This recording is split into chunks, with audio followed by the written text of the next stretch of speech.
आवाज, हम सब इसका इस्तेमाल करते हैं, है ना? गाने में, बोलने में। बिल्कुल, रोज ही। पर क्या कभी सोचा है कि ये आती कहाँ से असल में? क्या सच में छाती से, या फिर वो जो अक्सर सुनते हैं पेट से? हाँ, ये पेट से गाने वाली बात तो बहुत आम है। सही कहा। तो ये सवाल ना सुनने में बड़ा सीधा लगता है, पर इसका जवाब थोड़ा पेचीदा है। बिल्कुल। आज हम इसी को समझने की कोशिश करेंगे।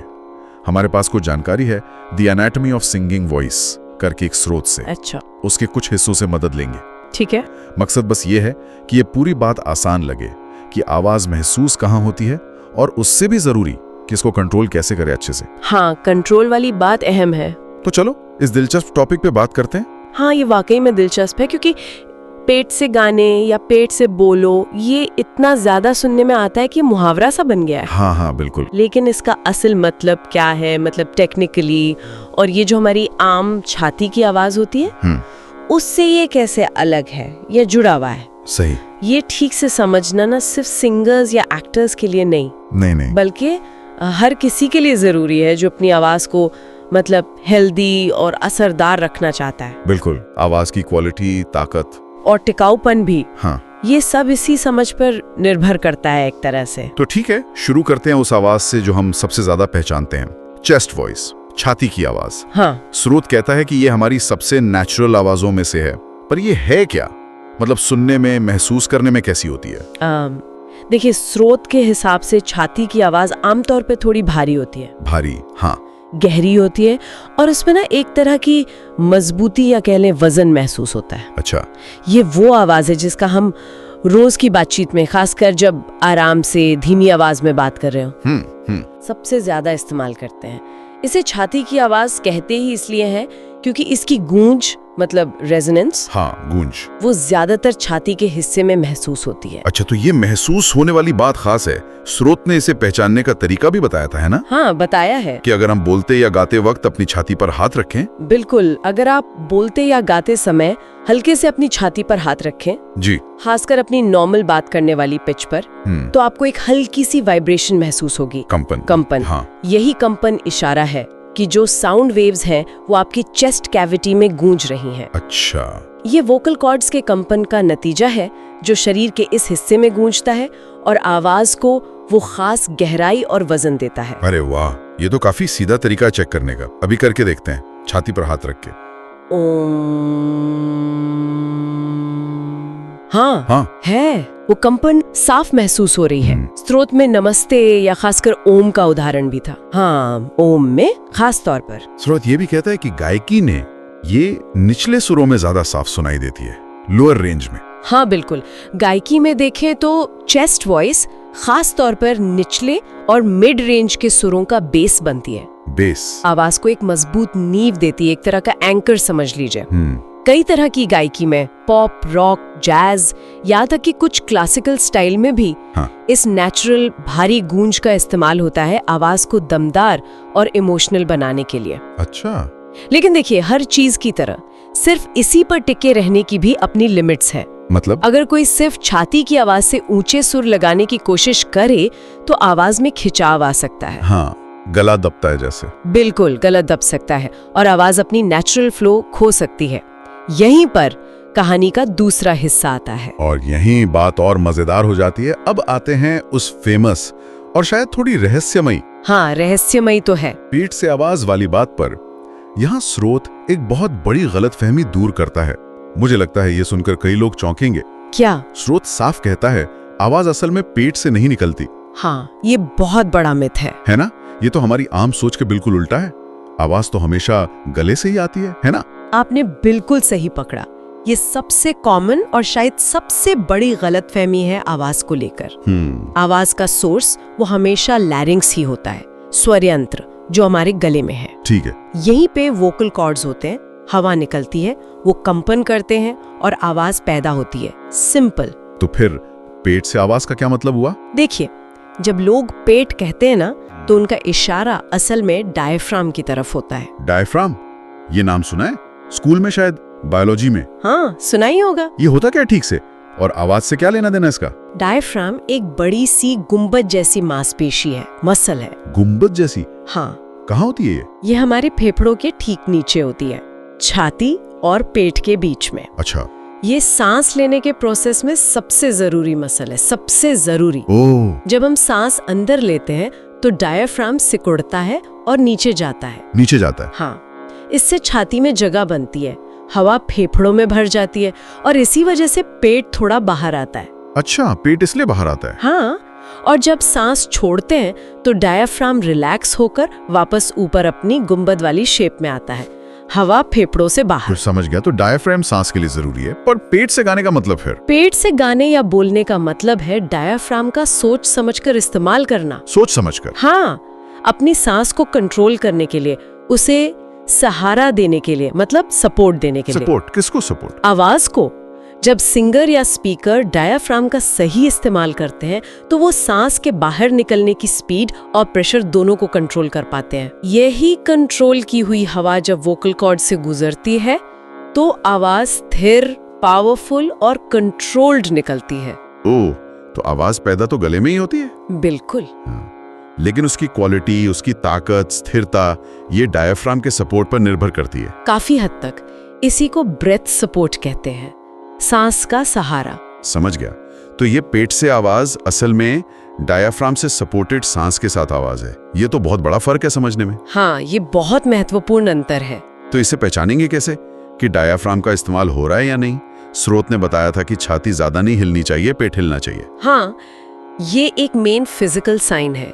जब आप डायफ्राम से सांस ले रहे होते हैं, इसे बेली ब्रीदिंग भी कहते हैं। Belly breathing? हाँ। तो सांस लेते समय पेट धीरे धीरे बाहर आता है क्योंकि डायफ्राम नीचे जा रहा है, और सांस छोड़ते समय पेट अंदर जाता है क्योंकि डायफ्राम ऊपर आ रहा है। और छाती, कंधे? वो ज्यादातर स्थिर रहने चाहिए, शांत, ऊपर नीचे नहीं। अच्छा। अगर सांस लेते हुए छाती और कंधे ऊपर उठ रहे हैं तो मतलब वो शैलो ब्रीदिंग है, चेस्ट ब्रीदिंग। उसमें डायफ्राम का पूरा इस्तेमाल नहीं हो रहा। और इस डायफ्राम वाले सपोर्ट का फायदा क्या है? स्रोत कह रहा था कि इससे आवाज में ज्यादा ताकत, कंट्रोल और स्थिरता आती है। कैसे? हाँ, इसकी कई फायदे हैं और ये सब जुड़े हैं सांस के बेहतर कंट्रोल से। जैसे? पहला, ताकत, पावर। डायफ्राम एक मजबूत मसल है। इसका इस्तेमाल करके आप गहरी सांस ले सकते हैं और हवा के फ्लो को ज्यादा अच्छे से कंट्रोल कर सकते हैं। इससे आवाज में नेचुरली ज्यादा ताकत आती है, बिना गला दबाए या जोर लगाए। अच्छा। और कंट्रोल? कंट्रोल, डायफ्राम सांस के बहाव को एक जैसा और स्थिर रखता है। इससे आप आवाज की पिच, वॉल्यूम, टोन, इन सब को बेहतर कंट्रोल कर पाते हैं। लंबे सुर गाने में आसानी होती होगी? हाँ, बिल्कुल। लंबे सुर बिना लड़खड़ाहट के गा सकते हैं या बोल सकते हैं। फिर आती है स्थिरता। स्थिरता? क्योंकि सांस का फ्लो स्थिर है, आवाज में वो जो कांपना होता है ना, ट्रेमोलो या वेवरिंग, वो कम होता है, खासकर लंबे फ्रेजेस में। और आवाज थकती भी कम होगी? बिल्कुल। ये है सहन शक्ति यानी इंड्योरेंस और वोकल हेल्थ। जब डायफ्राम अपना काम कर रहा है तो गले और वोकल कॉर्ड्स पर फालतू का तनाव नहीं पड़ता। हाँ, ये तो जरूरी है। तो आवाज जल्दी थकती नहीं और लंबे समय तक बोलने या गाने के बाद भी गले में खराश या दर्द होने का चांस कम हो जाता है। ये वोकल कॉर्ड्स को डैमेज से बचाने में भी मदद करता है। वाह, ये तो मतलब सिर्फ सिंगर्स के लिए ही नहीं? नहीं, ये तो टीचर्स, पब्लिक स्पीकर्स, सेल्स वाले लोग, एक्टर्स, सबके लिए बहुत काम की चीज है। बिल्कुल, जिनके भी काम में आवाज का इस्तेमाल ज्यादा है। श्रोत में से चेक करने और प्रैक्टिस करने का एक तरीका भी बताया गया था, है ना? हाँ, वो सांस लेने और हा या स की आवाज निकालने वाला। हाँ, वो बहुत सिंपल और इफेक्टिव तरीका है डायफ्रामेटिक ब्रीदिंग को महसूस करने का और उसकी प्रैक्टिस शुरू करने का। कोई भी कर सकता है। कैसे? आराम से बैठें या लेट जाएं। ठीक है। एक हाथ छाती पर रखें, दूसरा पेट पर। ठीक है। अब नाक से धीरे धीरे गहरी सांस लें। कोशिश करें कि पेट वाला हाथ ऊपर उठे, मतलब पेट फूले, और छाती वाला हाथ ज्यादा ना हिले, कंधे भी रिलैक्स नीचे रहें। महसूस करें कि हवा पेट तक जा रही है। ठीक है, सांस ली। अब मुंह से धीरे धीरे एक जैसी स्पीड से सांस छोड़ें। आप जैसी आवाज निकाल सकते हैं, जैसे सांप की फुफकार, हाँ, या फिर हा की हल्की आवाज निकालते हुए सांस छोड़ें। ध्यान दें कि पेट वाला हाथ धीरे धीरे नीचे जाए, पेट अंदर सिकुड़े। ओके। स्रोत कहता है कि गोल ये है कि सांस छोड़ने का ये प्रोसेस लंबा हो, स्थिर हो, बिना किसी रुकावट या झटके के। मतलब स्मूथ। हाँ, स्मूथ। अब इसकी आवाज निकाल रहे हैं तो वो आवाज एक जैसी तेजी से, बिना कांपे, जितनी देर तक हो सके उतनी देर तक निकलनी चाहिए। ये अभ्यास सुनने में आसान लग रहा है, पर शायद शुरुआत में थोड़ा ध्यान देना पड़ेगा, खासकर अगर हमें छाती से सांस लेने की आदत पड़ गई हो। बिल्कुल। हम में से ज्यादातर लोग ना आम जिंदगी में, खासकर जब टेंशन में होते हैं, तो छाती से छोटी उथली सांस लेने के आदी हो जाते हैं। इसलिए डायाफ्राम से सांस लेना शुरू में थोड़ा अननेचुरल या मेहनत वाला लग सकता है। पेट फुलाना जानबूझकर अजीब लग सकता है। हाँ, लग सकता है, लेकिन रेगुलर प्रैक्टिस से ये धीरे धीरे नेचुरल और आसान हो जाता है। और जैसा स्रोत भी शायद इशारा कर रहा है, इस तरह की गहरी कंट्रोल ब्रीदिंग का फायदा सिर्फ आवाज तक ही नहीं है। अच्छा, और क्या? ये टेक्निक तो मेडिटेशन और योग में भी इस्तेमाल होती है, स्ट्रेस कम करने, मन शांत करने, फोकस बढ़ाने के लिए। तो इसके फायदे कई हैं। अरे वाह, ये तो सच में सोने पे सुहागा वाली बात हो गई। आवाज भी सुधरे और टेंशन भी कम हो। हाँ, कुछ वैसा ही। अब एक अहम सवाल, हमने छाती की आवाज यानी गूंज और डायफ्राम सपोर्ट यानी सांस का कंट्रोल, इनको अलग अलग समझा। हाँ, तो क्या हमें एक को चुनना है? मतलब गाने या बोलने के लिए कोई एक तरीका दूसरे से बेहतर है? ये बहुत अच्छा सवाल है और इसका जवाब है नहीं, बिल्कुल नहीं। हमें चुनना नहीं है। नहीं चुनना? नहीं, असल में ये या तो ये या वो वाली बात है ही नहीं, आइदर और नहीं है ये। तो फिर? छाती की गूंज और डायफ्राम का सपोर्ट, ये दोनों विरोधी नहीं है, ये साथी हैं, सहयोगी हैं। अच्छा, टीम वर्क। बिल्कुल। स्रोत भी इसी बात पर जोर देता है।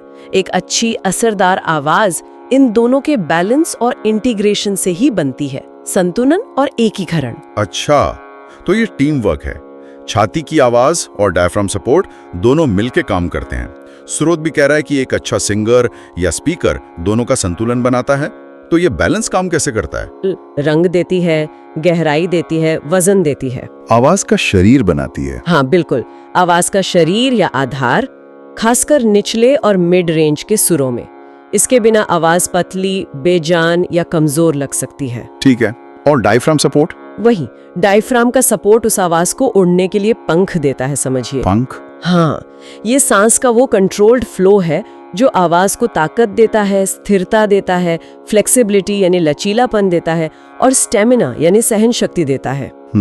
इसी सपोर्ट से आप आवाज को ऊंचे सुरों तक आसानी से ले जा सकते हैं, लंबे समय तक टिकाए रख सकते हैं, बिना गले पर जोर डाले। एग्जैक्टली, बिना गले पर जोर डाले, और अलग अलग वॉल्यूम और एक्सप्रेशन के साथ इस्तेमाल कर सकते हैं। तो मतलब ये हुआ कि अगर सिर्फ छाती की गूंज पर ही टिके रहें, हाँ, तो आवाज भारी तो लगेगी, हाँ, पर शायद ऊंचे सुरों में फंसेगी या गला दबेगा। बिल्कुल। और अगर सिर्फ डायफ्राम सपोर्ट पर ही फोकस करें और छाती की नेचुरल गूंज को भूल जाएं, हाँ, तो आवाज शायद टेक्निकली सही हो, पर उसमें वो गर्माहट या भरा